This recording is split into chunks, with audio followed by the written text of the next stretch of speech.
breakfast. And that's the flag of Mexico outside. Can they see it?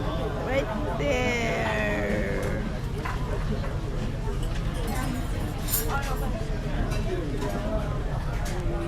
So we're gonna go out later after we eat.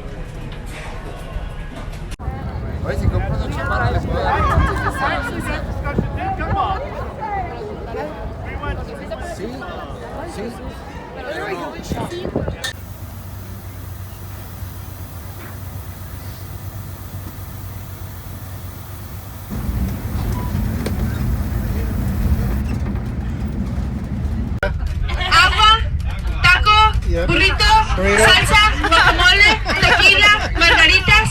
See, at least one of those words you have to relate to. Come on. Okay, well, guys, I just wanted to break the ice a little bit. Of course, this is not going to be a Spanish tour, but I want you guys to practice because anywhere that you visit today, as soon as you say hola, you drop 50% off the price because they will think you're Mexicans. Okay, so you have to practice your Spanish. Guys, before I introduce myself, who read the description behind the tour? 1. Good start. 1 out of 39. It's a good start. A ver, where are you going? Since you raised your hand. We're going to the blowhole. La Bufadora. Okay. Where else? Bufadora. The city. Tequila. That's in Jalisco. That's like mainland. And See, like the prettiness of the island. Well, I don't know if it's an island, but and we're going to walk through Okay. forests and things like that. La Bufadora, yes. In La Bufadora, you're going to find a flea market, like 200 little shops. And to actually get to La Bufadora, the natural phenomenon, we're going to have to go through all those shops, okay? But we have 2 official stops for this excursion. So that's why I ask if anyone knows which ones are those 2 stops. La Bufadora is one, and the other one? Food. We will find food in La Bufadora, okay? No one has an idea? No. I think this just turned into the bungee jumping tour because no one really knows, no one really cares, no? Yeah. Yes, we are going to El Riviera. It's an ex-hotel and casino, now our social, civic, and cultural place. So, but that will be our second stop, okay? First stop, I will make it La Bufadora because I want to make sure that we get there before traffic gets too crazy, okay? So, to get over there, guys, it's going to be about 45 minutes. So, on our way over there, I will try to share with you guys as much as possible of general information about the area.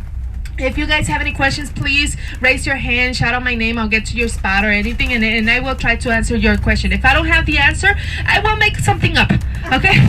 No, I do a little research so that I can give you an answer before the excursion finishes, okay? So guys, really quick, my name is Kenya, Kenya. I am a certified tour guide here in Ensenada. If you want like a really Mexican name, I don't have it. No, my second name is the most Mexican name you will ever hear. It's not Maria, by the way, okay? But it is Guadalupe, so it doesn't get any more Mexican than that. And I will respond to either one of them, okay? Kenya or Guadalupe, I will respond. Also, I also want to make sure that everyone knows who is behind the wheel, because this gentleman here in the front of the bus, he's your best friend today, because he is responsible to bring you back to the ship on time. If he doesn't, you will become Mexican citizens. So, say good morning to Alfredo, guys. Hello, Alfredo. Buenos días. He's so shy. He's so shy. Give him a round of applause. Yes, he's an excellent bus driver. He started yesterday and he's doing very well. Yeah, he's been doing this for quite a few years. Thank you for closing the door. I was about to run over there. Good job. Gracias. And guys, also, really quick before we actually leave this area, I want everyone to turn their head towards the left. There's a beautiful big white building. I just want to show off. This is my house. And, sí. The thing is that mi casa es su casa.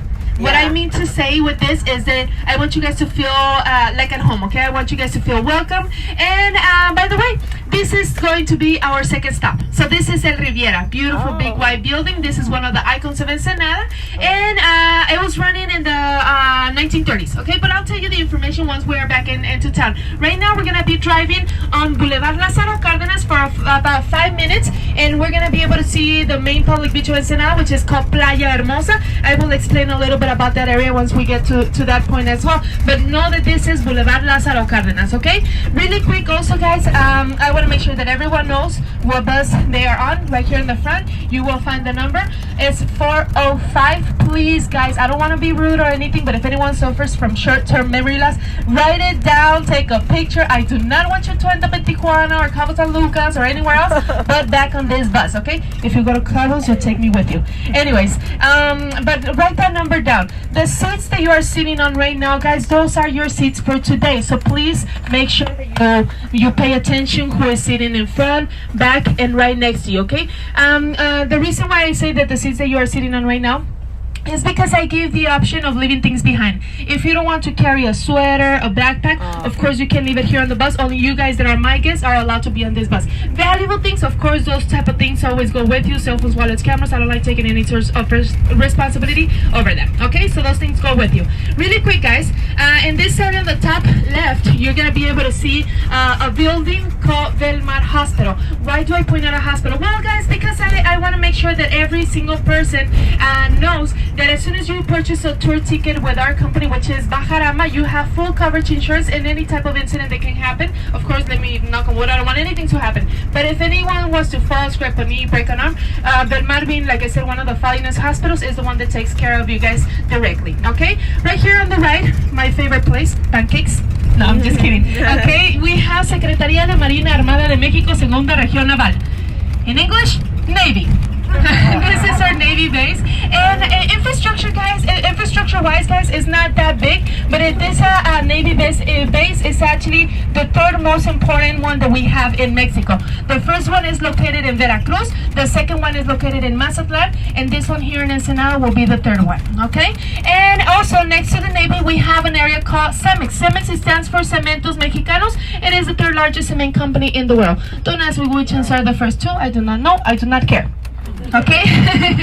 And so, guys, as soon as we cross this intersection, this is where the main public beach of Ensenada starts, Playa Hermosa. The first section is not pretty at all. This is where they have the horses, because we do have the option of doing horseback riding on the beach, and they charge around $20 to ride along the beach for about an hour. Okay, really quick also.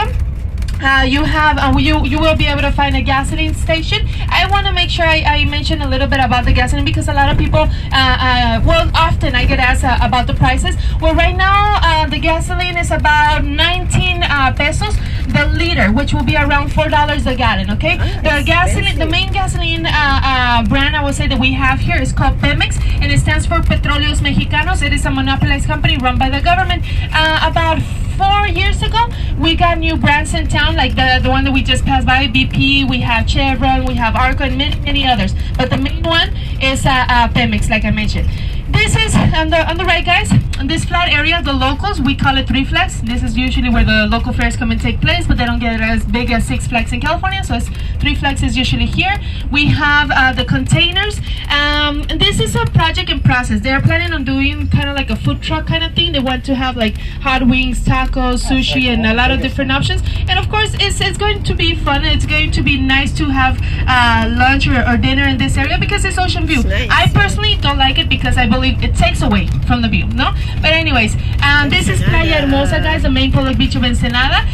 Usually on vacations, we have a lot of activities going on here. Snorkeling, surfing, yoga, volleyball. This is where the locals usually come down. We bring our chest full of water, just water. That's it. Okay, we enjoy a nice evening. It's a little foggy, but if you guys pay attention, right in the middle of the bay, there is an island. That is Isla de Todos Santos. You guys see it? Yeah. Pay attention to it. From the left to the right is the face, the belly, and the legs. Okay, that island has a man shape. We say that that's the garden of the bay in reality. Okay, and but guys, so this is Isla de Todos Santos. On the other side of that island, we have really high waves that can reach about 60 feet, and that is one of the stages for the Worldwide Surf Contest. The last bigger mountain that you're able to see all the way on the other side of the bay, that is called Punta Banda. It's a peninsula inside of our peninsula, and that is exactly where La Bufadora is located. So that's why it's going to take us about 45 minutes to get all the way to the other side. Really quick before we wrap it up. Number one will be the state capital, Mexicali. Number two, we have Tecate. 3 Tijuana, 4 Rosarito, and 5 Ensenada.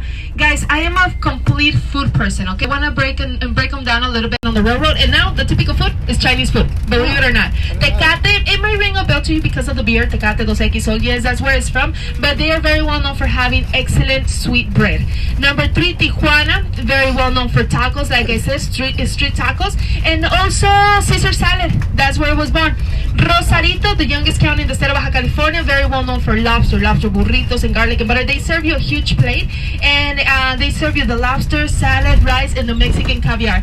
Give you flour tortillas to go with it, and it's just a perfect combination. We are driving by our city hall. The white building is a county building, brown building is a state building. If you turn your head towards the right, you will find orange wall, which is actually Guarnición Militar El Ciprés. This is our army base. Behind this first wall is where we have the houses for the families. Check it out. You can see a playground, and the thing is that our military forces, guys, of course, are formed with Mexicans from all the different 32 states of Mexico.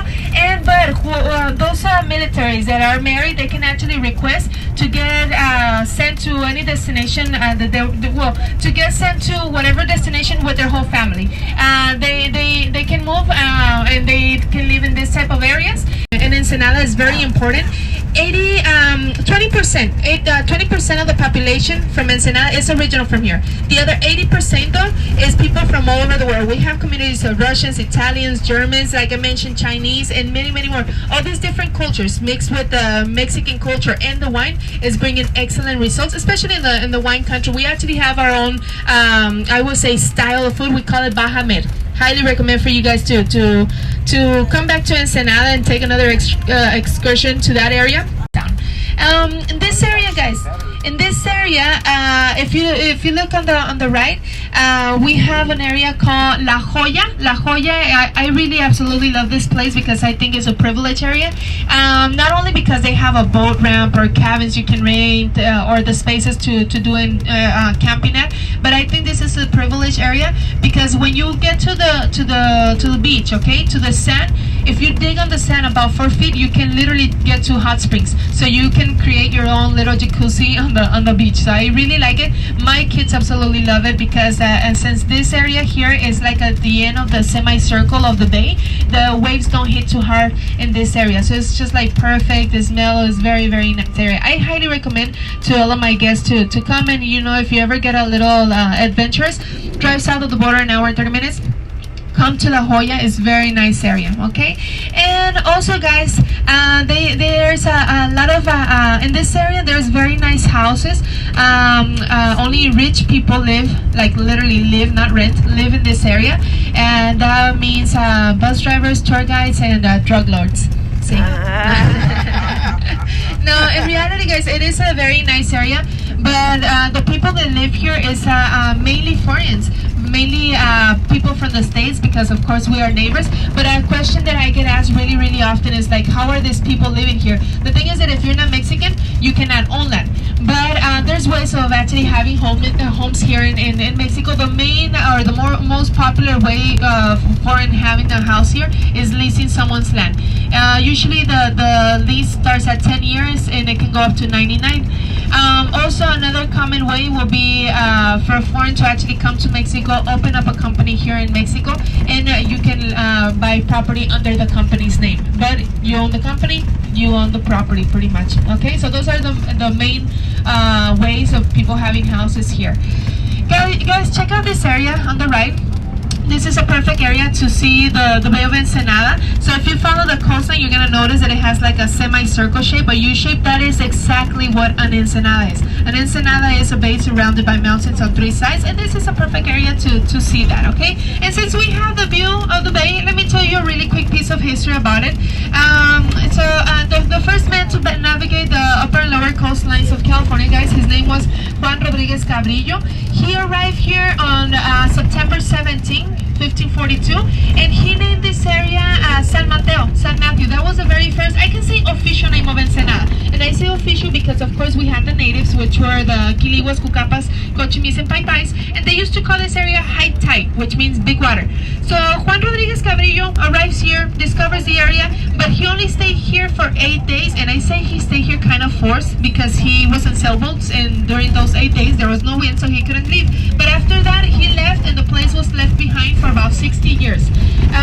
In 1602, General Sebastián Vizcaíno was looking for shelters for the Galeones de Manila. He arrives here, rediscovers, and renames the bay. Since he arrives here November the 1st, which is the Day of the Saints, he names the area Ensenada de Todos Santos, Ensenada of All Saints.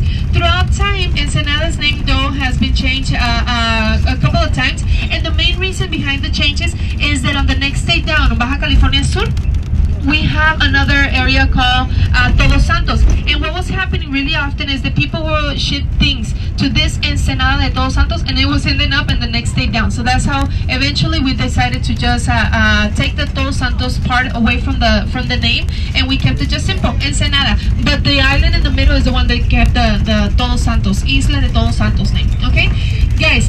November the 1st, the Day of the Saints. November the 2nd, the Day of the Dead. Okay, we are almost in that date, and it's a belief we have. It's a tradition. I want to do a quick mention about this because a lot of guests they tell me, oh yes, it's kind of like your Halloween, right? You guys dress up and things like that. Well, no, not exactly.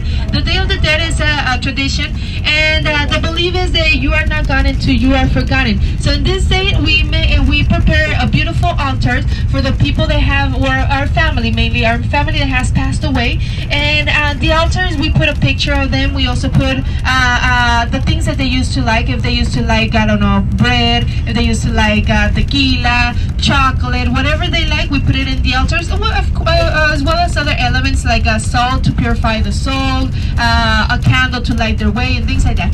But the belief is, like I said, that you're not gone until you're forgotten. And that's why we put a picture of the person that passed away in the altar. The moment when someone forgets to put the picture of the person that passed away, that's when they're like considered that they're completely gone. Okay, so that's the Day of the Dead. I highly recommend for everyone to watch Coco, the Disney movie. I know it's a cartoon, but it's very, very, very well taken care of, the whole belief tradition behind it. So I highly recommend for you guys to watch it. Guys, the circles that you see on the water, those are the fish farms. Like I said, fishing is another one of Fishing is another one of the main economic activities that we have here, and it is mainly bluefin tuna. The bluefin tuna is a deep sea fish. On this area of the Pacific, they catch them, I would say, easier. They drag them to the bay, and they put them in the farm, sectioning them by weights and size. Each tuna piece can be worth from 200 to 4 grand. The most expensive fish, though, that has gotten out of here, the Bay of Ensenada, got sold in an auction in Japan for $1.5 million. A lot of money, okay? And 85% of the catches go to Japan. The other 15% gets distributed between Canada, US, and Mexico. The ironic part about that is that the bluefin tuna is actually born in Japan. But they migrate, we catch them, we grow them, we send them back, and we get some money, and that's how it works, okay?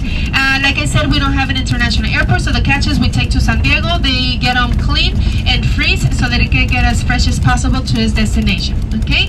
So guys, I want to start giving you a couple of recommendations about the area because we are almost at La Bufadora. Number one, the water. If you get thirsty, please buy a sealed water bottle. That's the safest thing to do. Please do not drink from the tap, okay? A lot of guests tell me, well, back at home I can drink from the faucet. Well, not here. Our water has too many minerals. It's not good for your body, okay? So if you get thirsty, sealed water bottle.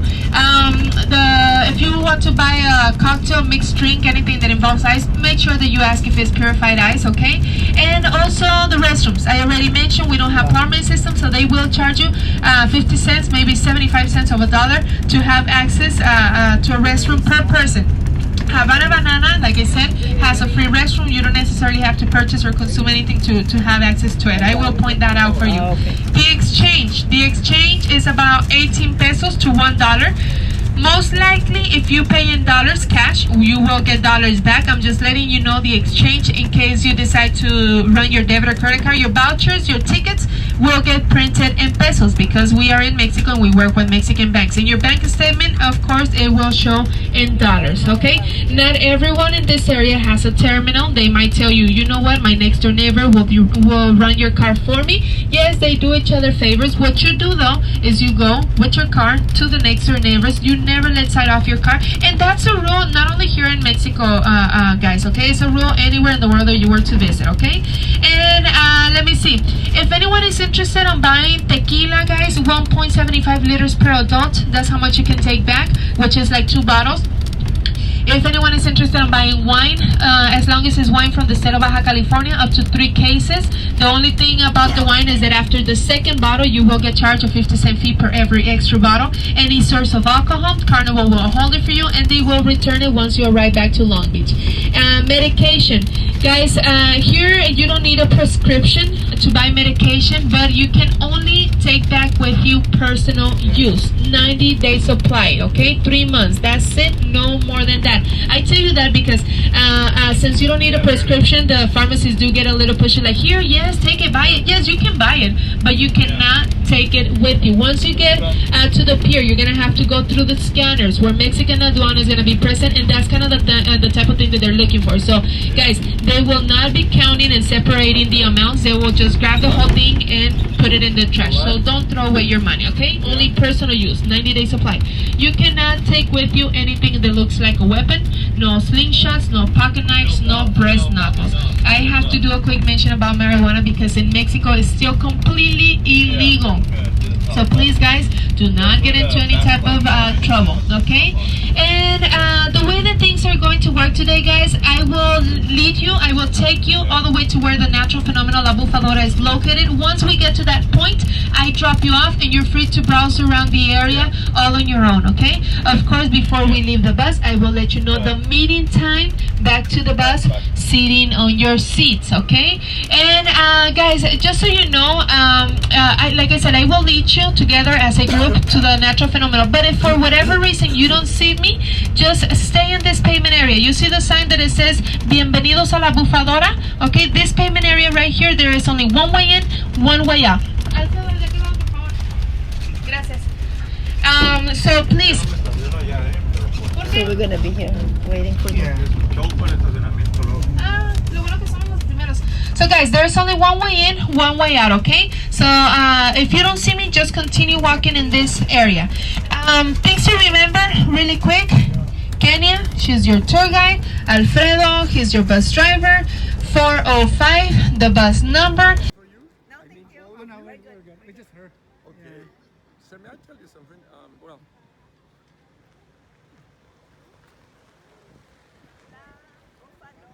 Okay, good.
See if you see something.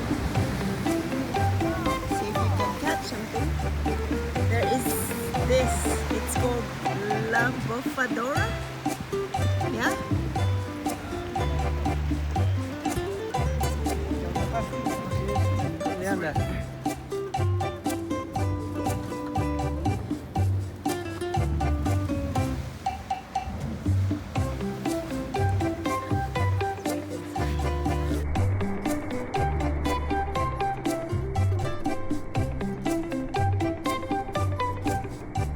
I got it.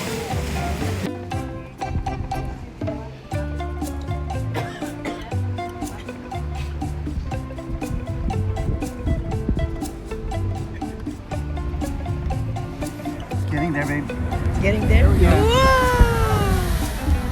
You know I got it. Oh, You can always tell by the sign. yeah. Go down.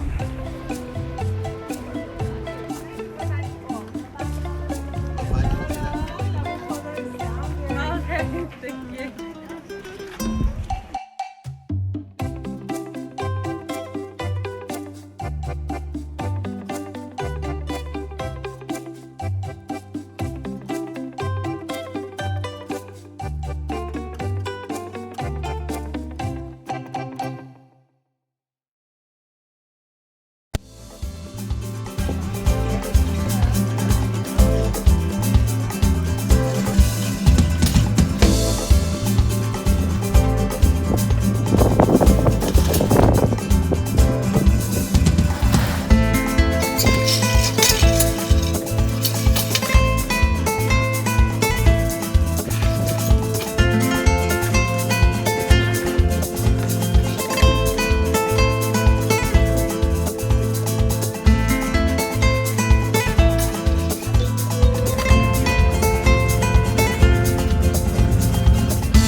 What is this place?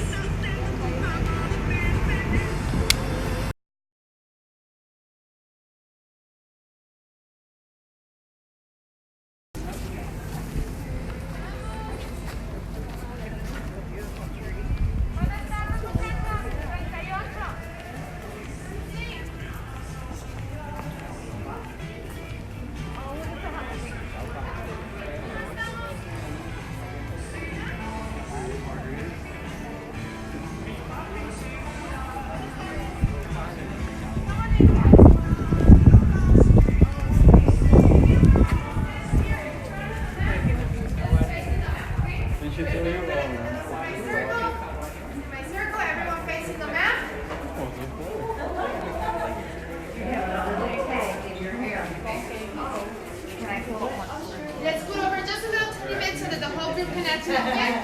Semi-circle, everyone facing the map.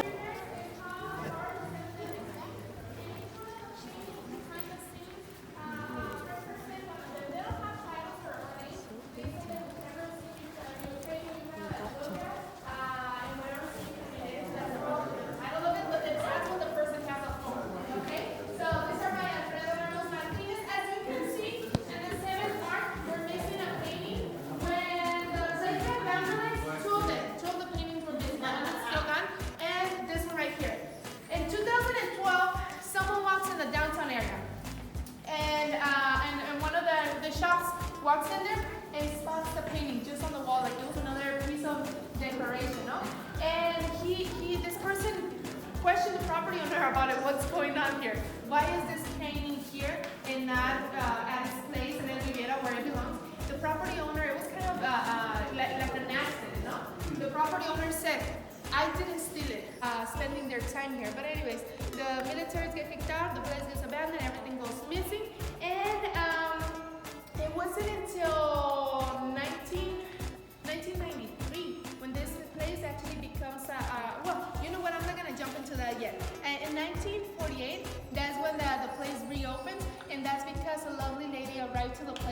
is like completely.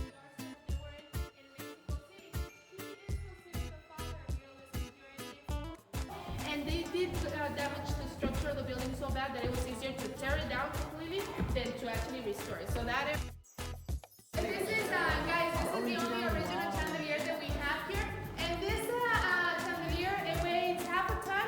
It has 180 light bulbs. Originally, it was candle holders because for the old security of the building itself, they decided to modify that and put the electricity. And like I said, guys, this chandelier was put together in this room. The paintings you see on the ceiling, those were by Alfredo Ramos Martinez. And really quick, once again, in this area, the casino used to be the same idea as in the Catedral. The girls could be where the men were. So the gentlemen will gamble here on the first floor.